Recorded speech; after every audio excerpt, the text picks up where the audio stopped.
आज हम बात करेंगे बिहार के राजगीर में स्थित एक ऐसे शिक्षण संस्थान की जिसने शिक्षा के क्षेत्र में दुनिया को एक नई परिभाषा दी और इतिहास की पुनर्जीविता को स्वीकारा।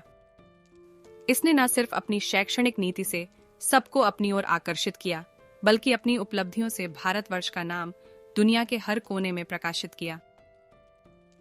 यहाँ पर विद्यार्थी न सिर्फ विभिन्न विषयों में अद्वितीय ज्ञान को प्राप्त करते थे, बल्कि यहाँ का वातावरण उन्हें एक मनोहारी और सौरमंडलीय संग्रहालय में बदल देता था। यहाँ की आध्यात्मिक और तत्वज्ञानी सूक्ष्मता ने उन्हें अपार आनंद का आभास कराया। नमस्कार दोस्तों, आप देख रहे हैं historical gossip on Rajnish Yadav 2.0। विश्वविद्यालय का निर्माण 5वीं सदी में कुमारगुप्त द्वितीय के द्वारा करवाया गया था। नालंदा विश्वविद्यालय का आवासीय इलाका बौद्ध विहारों, मंदिरों और गुरुकुलों से घिरा हुआ था। छात्रों को यहाँ एक आदर्श वातावरण मिलता था, जहाँ वे अपनी शिक्षा के अतिरिक्त आध्यात्मिक और सामाजिक विकास को भी महत्व देते थे। इस विश्वविद्यालय की संस्कृति और शिक्षा प्रणाली ने यह सुनिश्चित किया कि छात्र अपनी सामरिक, भावनात्मक और आध्यात्मिक दक्षता का विकास कर सके। यह विश्वविद्यालय विशेष रूप से अपनी लाइब्रेरी के लिए प्रसिद्ध था, जो एशिया की सबसे बड़ी लाइब्रेरी मानी जाती थी। इसमें एक विशाल संग्रहालय भी था, जो ब्रह्म विद्या और साहित्यिक ग्रंथों को संग्रहित करता था। यहाँ के पुस्तकालय में करोड़ों ग्रंथों की श्रृंखला थी, जिसमें पुरानी ग्रंथ पाटी, पाल्मलेफ और प्राचीन हस्तलिखित लेखें भी संग्रहित थीं। यह शिक्षा का एक महत्वपूर्ण केंद्र था, जहाँ दार्शनिक और शास्त्रीय अध्ययन के साथ साथ विज्ञान, गणित, वाणिज्य आदि विषयों की शिक्षा दी जाती थी। इस विश्वविद्यालय में अध्यात्म, नीतिशास्त्र, नाट्य, विज्ञान आदि के प्रमुख विषयों पर गहन अध्ययन किया जाता था। इसकी विद्यालयिक प्रथाओं और उच्चतम शिक्षा के कारण नालंदा विश्वविद्यालय में आधिकारिक रूप से एक साथ 2000 छात्रों को शिक्षा प्राप्त होती थी। नालंदा विश्वविद्यालय के बारे में अत्यंत महत्वपूर्ण तथ्य यह है कि यह विश्व के सबसे प्राचीन विश्वविद्यालयों में से एक है। इसमें गुरुकुल प्रणाली थी, जिसके प्रवेश के लिए छात्रों को स्नातक पाठ्यक्रम में प्रवेश करना होता था।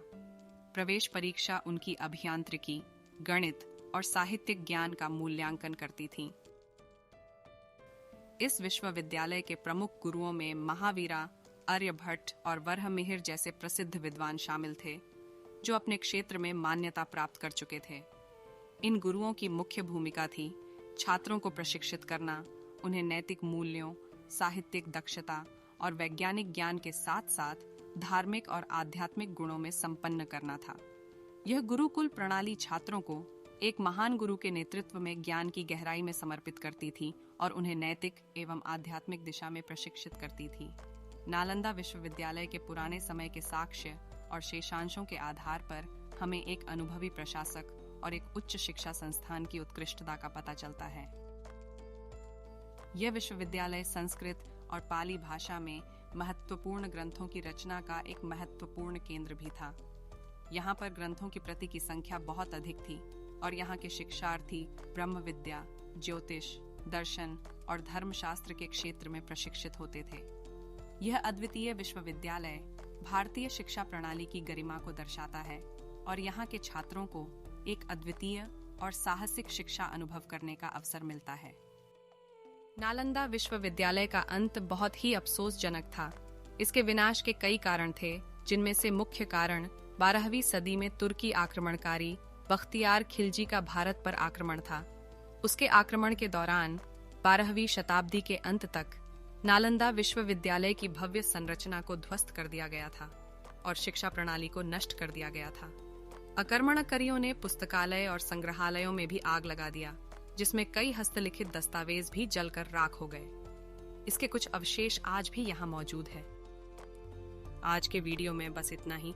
हम फिर मिलेंगे आपसे अगले हफ्ते। तब तक के लिए आप चैनल को सब्सक्राइब करके हमें इजाजत दीजिए। जय हिंद।